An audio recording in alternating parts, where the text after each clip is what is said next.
upon a time, there was a very great sorcerer. He knew everything about magic. The sorcerer had a helper named Mickey. Mickey did all the work. He swept the floor with a broom. He washed the wall with a brush. He chopped the wood with an axe. He carried the sorcerer's magic books from one room to another. He carried buckets up the stairs to a well and filled them with water. Up and down the stairs he went all day long. At the end of each day, Mickey was very tired. All I ever do is work, he said to himself. I wish I had time to play. If I had a sorcerer's magic hat, he thought, I wouldn't have to work anymore. One day, the sorcerer went out. He was not wearing his hat. Mickey thought, if he's not wearing his hat must be here. Mickey reached for the hat and put it on his head. Now I am a sorcerer too. I won't have to work anymore. Mickey saw his old broom standing by the wall. I'll try my magic on that broom, he said. Mickey did what a sorcerer always did. He pointed his finger at the broom. Move, he said, and the broom started to move. The broom grew 2 arms. Then it grew 2 feet. Mickey sat down in the sorcerer's chair.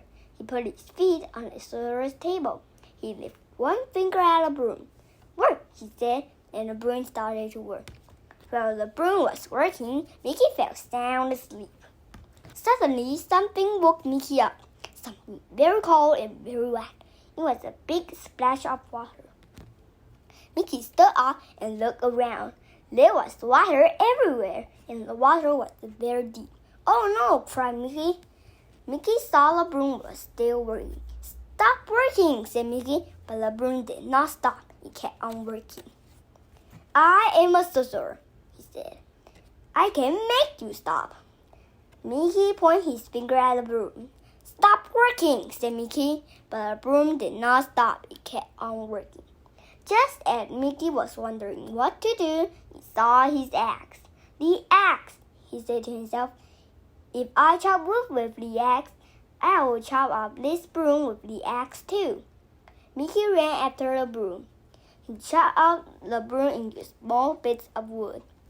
But then something very strange happened.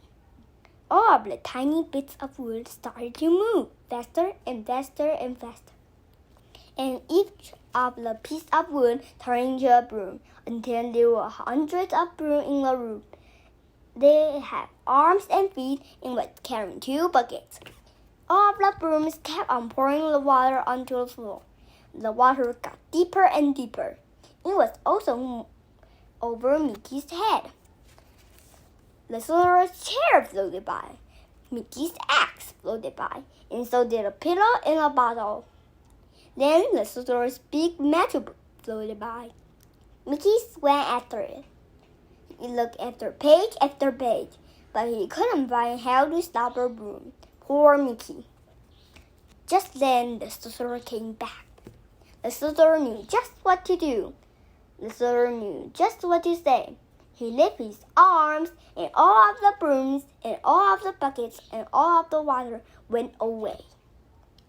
Only 1 broom and 2 buckets were left. Mickey's old broom and Mickey's bucket. It was just an ordinary broom without arms and without feet. It was standing by the wall, just where Mickey had left it. The sorcerer looked down at Mickey. Mickey looked down at the floor. He was too ashamed. Mickey took off the sorcerer's magic hat. Mickey gave back the sorcerer's magic hat. I'm sorry, said Mickey. It was only a little magic trick. The sorcerer asked Mickey, what did you learn from your little magic trick? Well, he answered, I learned that magic isn't always easy and isn't always fun. There is rarely only one sure way to get the work done, and that's to do it yourself. And with that, Mickey went back to work.